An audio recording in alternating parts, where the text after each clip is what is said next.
morning and welcome to the GDFL Netball Show.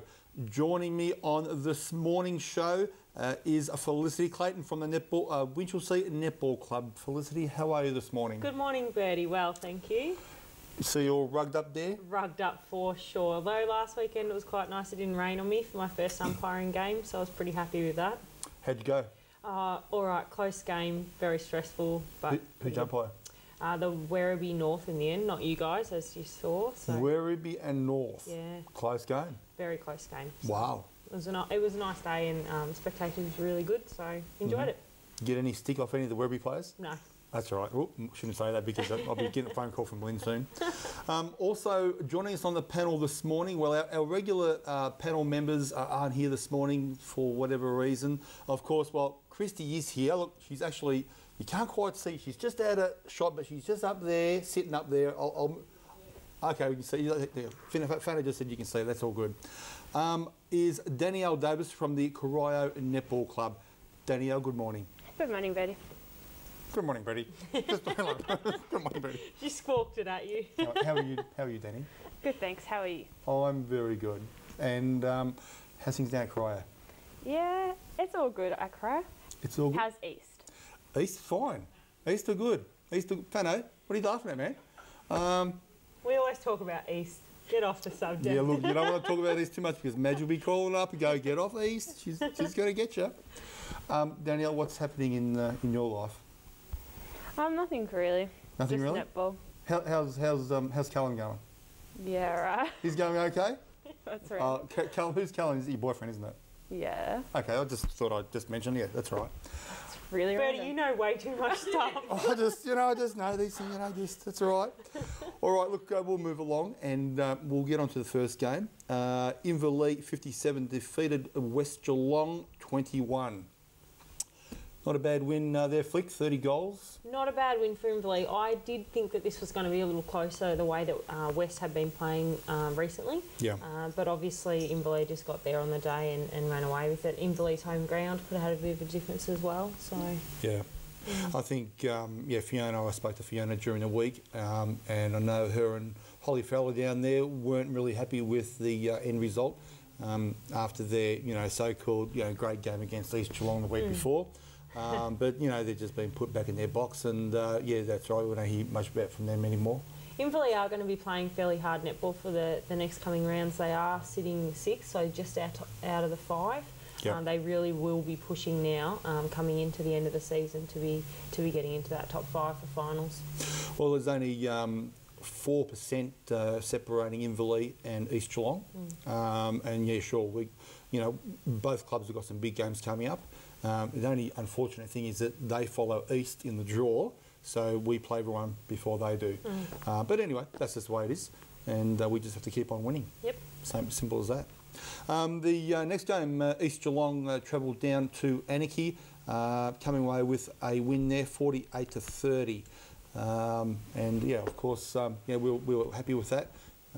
East Geelong actually were missing a couple of players on the weekend. Rebecca Maher and Peter Kenny were away with the school holidays being around. So we just made a few small changes. Nicole Stevens came up from D grade actually and played a great half in centre for A grade. Sammy Rundle also came up from B grade and helped us out there as well playing. So yeah, we had a comfortable win, and girls probably could have put a few more goals in the last quarter, but they mucking around a little bit too much. But we're happy with that. Were there any changes to the Anarchy team at all? Look, the Mitchell sisters, Olivia and Morgan, did not play. So that's a big loss for Anarchy. Definitely. Of course, Julie Jurison, back from Geelong West, was playing in goal attack. Lucy Vircher in goalkeeper all day, did a really great job also. With what they've got, they put up a pretty good fight. They shot 30 goals in a day. Yeah. So that's pretty good. That's pretty good. One thing that did come out of the game on the weekend, during the B grade game, the captain of the B grade East Geelong side, she went down in a really bad fall, and they could not take her off the court. She actually passed out on the court, and we had to get an ambulance from Geelong to travel out to Anarchy to get to her. It was touch and go there for a while. She was paralysed down one side of her body and got taken to the Geelong hospital. And thankfully, they did a CT scan on her when they got to the hospital and found a pinched nerve in her hip, which paralysed the right side of her body. But at the time, we thought maybe broken ribs that punctured her lung, which she just passed out completely. Major. It was quite scary there. But anyway, Amanda's fine now. Amanda Borgia, she's okay there, and I might give her a week off. Might not have to play this week, but I'll see how she pulls up after a fitness test later on. Yeah, hopefully she goes well. That's a fairly major injury to happen in our league. We sort of haven't had anything where we've had to call the ambulance too many times to games. So was the response good and the umpires were good with the time and things like that? It was handled well? It was right at the end of the B grade game with just a couple of minutes left, and she laid on the court for probably nearly an hour before the ambulance could get there.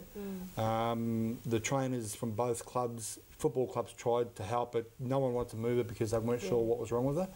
The fluttering of the eyelids and just... A bit scary. Yeah, just really a few of the girls were a bit distressed watching it happen, It's good to hear that the clubs, we are in a country league, that the clubs did come together and the trainers were able to work together to try and to help her out and keep the situation calm. So congratulations to the trainers out there. It is a fairly scary thing and something that we do have to be prepared to face. So. Yeah, and just talking about the ambulance coming out there, it might be a really good idea also for you girls playing netball. If you actually took out ambulance cover, you actually are covered 80% of it by Netball Victoria. They cover 80% of the ambulance cost, but still that 20%.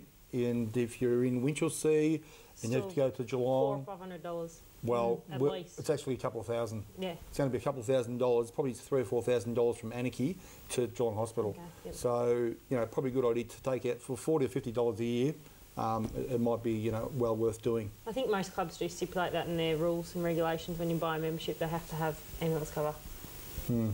Well, it's not compulsory at East, and I don't know, Danielle, whether it's compulsory out at Corio. Not that I know of. Yeah, not that you know of.